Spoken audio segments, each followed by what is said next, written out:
Bismillahirrahmanirrahim. Assalamualaikum warahmatullahi wabarakatuh. Para pemirsa, para hadirin, para jamaah rahimakumullah.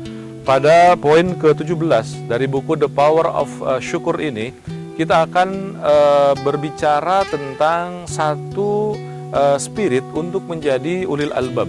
Jadi orang yang pandai bersyukur, orang yang masuk di dalam zona kesyukuran, salah satunya adalah bagaimana dia menjadi ulil albab. Di dalam Al-Quran Allah menggambarkan apa gerangan yang disebut dengan ulil albab. Ulil albab itu ambil dari kata lubun. Lubun itu adalah inti. Kalau di dalam kelapa, lubun itu adalah inti dalamnya, saripatinya. Nah, orang yang ingin menjadi senantiasa bisa bersyukur harus menjadikan dirinya bisa sampai kepada inti dari nilai-nilai yang digambarkan oleh Allah Subhanahu wa taala. Harus menjadi ulil albab. Ulil albab itu dalam surat Ali Imran digambarkan bahwa yang pertama adalah alladzina yadhkurunallaha qiyaman wa qu'udan wa ala junubihim, yaitu mereka-mereka yang selalu ingat kepada Allah, berdiri, terbaring ataupun tertidur, dia senantiasa ingat kepada Allah Subhanahu wa taala. Jadi ahli zikir adalah orang-orang yang menjadi ulil albab. Kalau menjadi orang yang ulil albab berarti dia punya kesempatan untuk menjadi orang-orang yang memiliki mental syakirin. Maka jadikanlah kita menjadi orang yang senantiasa bisa berzikir. Berzikir itu seperti apa? Berzikir itu adalah pertama, senantiasa ingat kepada Allah dengan membaca ataupun juga melafalkan kalimat-kalimat thayyibah, kalimat-kalimat yang al-ma'thur yang dicontohkan oleh Rasulullah sallallahu alaihi wasallam. Orang yang senantiasa berzikir, bahkan Rasulullah SAW mengatakan, zikirlah fil ghuduwi wal asal, pagi sore, terus senantiasa berzikir. Kemudian menjaga sholatnya, karena sholat juga adalah merupakan zikir, ingat kepada Allah Subhanahu wa taala.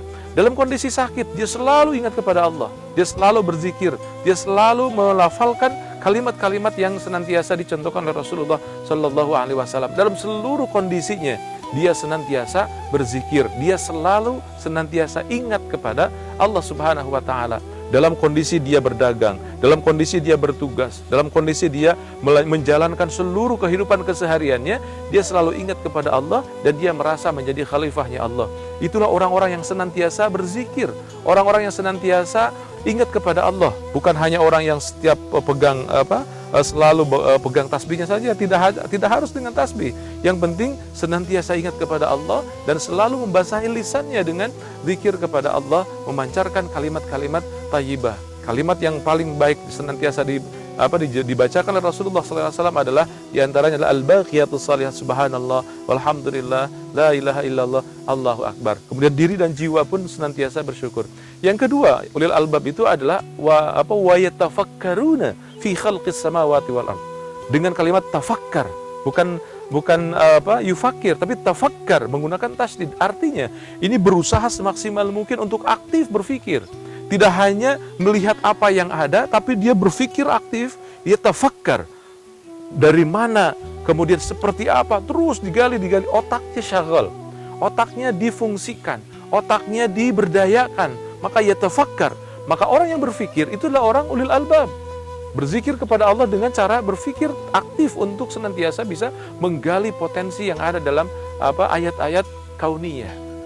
Karena ayat-ayat kauniyah dan ayat-ayat Qur'annya itu sebenarnya satu jalan, cuman beda cara proses membedahnya.